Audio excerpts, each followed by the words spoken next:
छत्तीसगढ़ के पूर्व वित्त मंत्री और वर्तमान बिलासपुर विधायक अमर अग्रवाल ने मंगलवार को एक निजी होटल में आयोजित पत्रकार वार्ता में केंद्रीय बजट 2026-27 की सराहना की। उन्होंने इस बजट को साल 2047 तक भारत को एक विकसित राष्ट्र बनाने की दिशा में एक ऐतिहासिक कदम और मजबूत नींव बताया। केंद्रीय बजट 2026-27 को लेकर प्रदेश के पूर्व वित्त मंत्री और वर्तमान बिलासपुर विधायक अमर अग्रवाल ने मंगलवार को एक निजी होटल में पत्रकार वार्ता की। इस दौरान उन्होंने कहा कि यह बजट भारत को विकसित राष्ट्र बनाने के लक्ष्य की नींव रखने वाला बजट है। उन्होंने कहा कि इस बजट का मुख्य केंद्र बिंदु देश की अर्थव्यवस्था को गति देना और आत्मनिर्भर भारत के सपने को साकार करना है। बजट में देश को ग्लोबल हब बनाने के लिए निर्यात को बढ़ावा देने के कड़े प्रावधान किए गए हैं। युवाओं के लिए रोजगार के नए अवसर पैदा कर बेरोजगारी को दूर करने का लक्ष्य रखा गया है।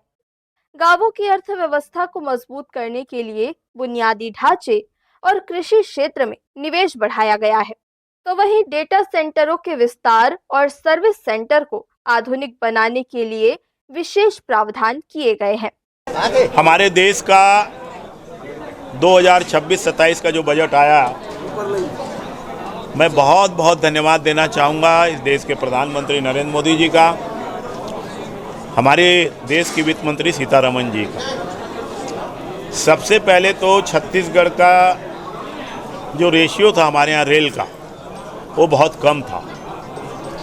लगभग इस 10 साल में 55,000 करोड़ की परियोजनाएं रेलवे की हमारे छत्तीसगढ़ में चल रही है और रेल के मामले में आने वाले समय में हम बहुत समृद्ध होंगे।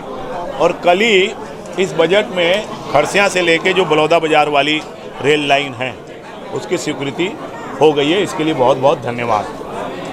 दूसरा, छत्तीसगढ़ को माइनिंग खनिज कॉरिडोर बनाने का इस बजट का संकल्प है।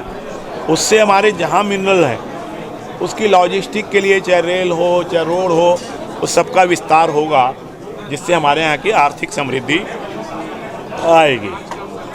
तीसरा, विभिन्न योजना और हमारा जो टैक्स है 41% का, उसको मिला के 50,000 करोड़ रुपए तक हमारे छत्तीसगढ़ में आएगा। उसके लिए मैं बहुत बहुत धन्यवाद देता हूँ। पूर्व वित्त मंत्री ने छत्तीसगढ़ के संदर्भ में जानकारी देते हुए बताया कि केंद्र सरकार ने राज्य के विकास पर विशेष ध्यान दिया है।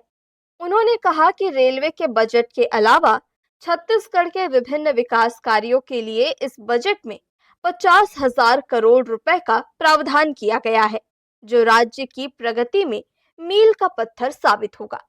उन्होंने अंत में कहा कि यह बजट समावेशी विकास की अवधारणा पर आधारित है, जो समाज के हर वर्ग को साथ लेकर देश को विश्व की तीसरी सबसे बड़ी अर्थव्यवस्था बनाने की राह प्रशस्त करेगा। हर्ष न्यूज के लिए राहुल अधिकारी के साथ रोहिताश्व बेहरा की रिपोर्ट।